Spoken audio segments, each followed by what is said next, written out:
1 2 3 4 5 6 7 8 9 10 11 12। ये मारा, ये गई तुम्हारी गोटी।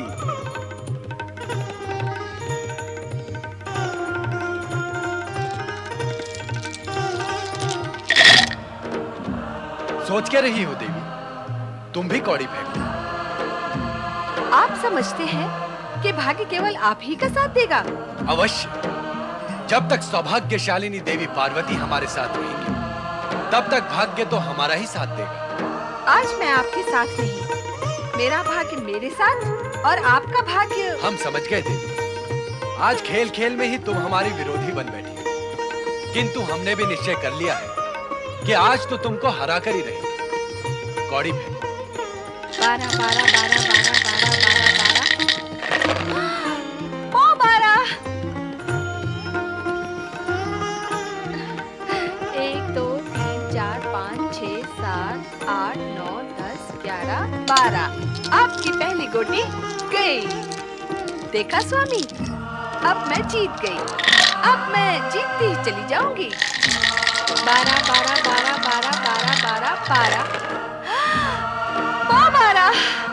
1 2 3 4 5 6 7 8 9 10 11 12। दूसरी भी गई। अरे स्वामी, हार का संकेत पाते ही आप रूठ गए। ये तो कोई खेल ना हुआ। तुम ही कौड़ी फेंककर जीतती जा रही हो। एक बार कौड़ी फेंककर मुझे देना चाहिए। जो जीतता है कौड़ी वही फेंकता है। जब आप जीते थे तो कौड़ी मुझे क्यों दी थी? स्वयं क्यों नहीं फेंकी? यह हमारी उदारता थी जो हमने तुम्हें अवसर दिया, किंतु तुमने हमारी उदारता का अनुचित लाभ उठाया। खेल में उदारता महंगी पड़ती है। 12 12 12 12 12 12। लो स्वामी, आपकी तीसरी गोटी भी गई। मैं जीती और आप हारे।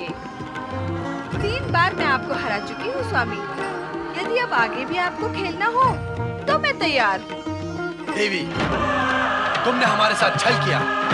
छल करके ही तुम हमसे जीती। अब हम तुम्हारे साथ कभी नहीं खेलेंगे। मैं तो खेल भावना से ही खेलती रही हूँ, किंतु खेल में इस प्रकार रोष करना आपको शोभा नहीं देता स्वामी। तनिक सी जीत से तुम गर्व से भूल गई हो। गर्व में उन्मत्त होकर तुम ये भी भूल गई हो कि पति के साथ कैसा व्यवहार करना चाहिए। ऐसा मैंने क्या कह दिया है स्वामी? तो अब तुम्हें ये भी ज्ञात नहीं रहा कि तुमने क्या कहा है। भूल करने वाले को इस सत्य का ज्ञान यदि हो कि वो जो कर रहा है वो भूल है, तो वह कदापि ऐसा करे ही नहीं। किंतु अज्ञान और अहंकार के भाव प्रबल होने पर किसी भी प्राणी को यह भान नहीं होता कि वो भूल कर रहा है। कहिए तो स्वामी, इस समय मुझसे क्या भूल हुई है?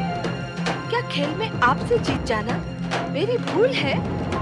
अपनी जीत की चर्चा करना क्या मेरी भूल है?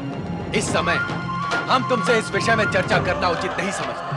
आप व्यर्थ ही व्यग्र हो रहे हैं स्वामी। अच्छा, तो अब हम व्यर्थ भी कुछ कार्य करते हैं। मेरा अभिप्राय यह नहीं है स्वामी। हम तुम्हारा अभिप्राय बहुत समय से समझ रहे हैं। तुम हमें बहलाने का प्रयत्न न करो। पति का मन बहलाने का अधिकार तो पत्नी का ही होता है स्वामी, और जगत जानता है कि मैं आपकी पत्नी हूँ। बस बस, इस समय ना तो हमें तुम्हारी मीठी मधुर बातें सुननी है और ना ही तुम्हारे साथ की आवश्यकता है। आपको मेरे साथ की आवश्यकता नहीं है तो फिर मैं इसी समय कैलाश छोड़कर अन्यत्र कहीं चली जाती हूँ। फिर आप मुझे ढूंढने की चेष्टा न करना।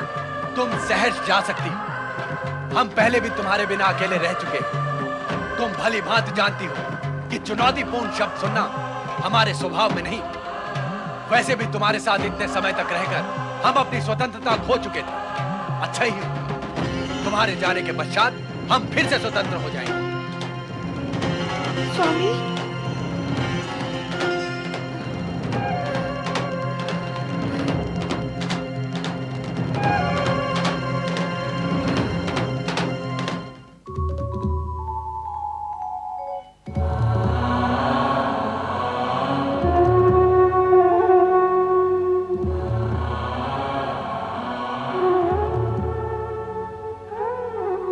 नंदी, क्या इस तरह कैलाश से नाता तोड़कर चले जाना उचित होगा?